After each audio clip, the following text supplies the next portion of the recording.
Well, we've had a lot of child abuse in the news recently. Joining us now to talk about it is Brooke Malley-Alt. She's a school counselor and a trustee in the Bakersfield City School District. Brooks, thanks you so much for taking the time to join me this morning. Thank you for having me. I wish I was here for another topic, but it's important to keep the conversation going. It really is a very heavy topic, so thank you for taking the time to talk about it with me. And I just kind of wanted to start out. You yourself have reported child abuse before. What is that like? I've worked in education for about 16 years, so it's just a constant. It's something that every mandated reporter does. I would say that out of all of the reports that I've made, only a few have actually been processed and the child was removed from the home, which is why I've been speaking out so much and trying to be an advocate as we had these unfortunate events happen in our community. And what are those signs to look out for child abuse? There's a lot of different types of abuse. There could be physical, psychological, emotional, or just plain neglect. But one of the things that I notice often is a change in a child's behavior. So we could be talking about a 6-year-old or a 17-year-old. So when a student's attitude starts to change and you notice them behaving differently, normally there's something going on at home. Maybe it's not necessarily child abuse, but at that point it's important to check in, which underlies the importance of having social workers and counselors in all the schools every day. Now, a lot of times people get nervous thinking they might have misinterpreted a child's behaviors or interactions as child abuse when it wasn't, so they get scared to take the right steps, which may prevent actual children being abused from getting the help that they need. So what are the first steps to take if you think that a child is being abused and you want to report it? Well, first of all, it's absolutely okay to report something and then have it be unfounded. We would rather have that happen than there be nothing reported at all. But for somebody working in a school, they know the steps of the district typically of how to report. But for anybody else, they're welcome to also report on the hotline.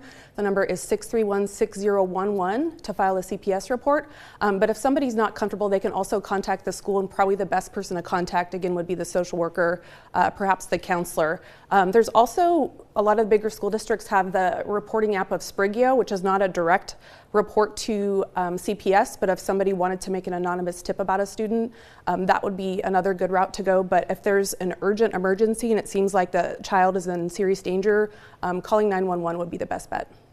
And you talked just a little bit ago about how you've made reports, but only a few of them have actually gone through. How can these problems be mitigated? Well, luckily we have investigation going right now as far as how we can fix some of the issues that are happening with CPS. There was also a grand jury report, I believe in 2025, that showed that the department is underfunded, understaffed. So hopefully in our community we're going to mitigate some of those problems, but we'll see. Now, is this a Kern County issue, or is this happening everywhere where CPS is under fire? I believe it's a specific community issue. I have only taught in Kern County and Bakersfield, so I'm not super familiar, but I have read up a little bit on it, and it does seem like it's a problem that's specific to Bakersfield at the moment. But again, I do want to highlight that the workers at CPS are doing an incredible job. They're working with minimum resources. They're trying their best. We just need to go in and see what the problem is and make sure that we are serving our students, because they're the most vulnerable in our society and the most important. And what more can the community and schools, teachers, mandated reporters do to help out these students? I would say just trust your gut. If you feel like something is off with a student, then go ahead and report it.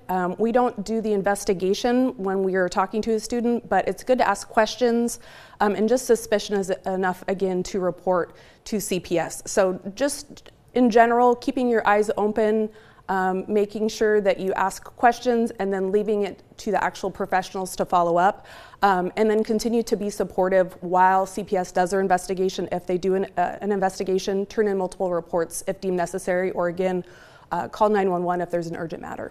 Did you ever think when you were going into education that this would be something you would be so passionate about and fighting for in our community? You know, no, I didn't, and sadly I would say too that at this point it's just something that's part of the job. At first, you know, there was a big emotional response on my behalf from doing it, and I'm still very concerned and very upset every time I file one of these reports, but it's just such a common part of being a mandated reporter. It happens a lot more than it needs to. Well, thank you so much for your work and for your advocacy. We appreciate you coming on this morning and talking about this. If you believe that someone is being abused, please make a report. If you need help, if you need to contact the child support line, you can call the Open Door Network 24/7 or the national hotline. Again, Brooke, thank you so much for joining us. Thank you for having me. All right, we'll be right back with more news after the break.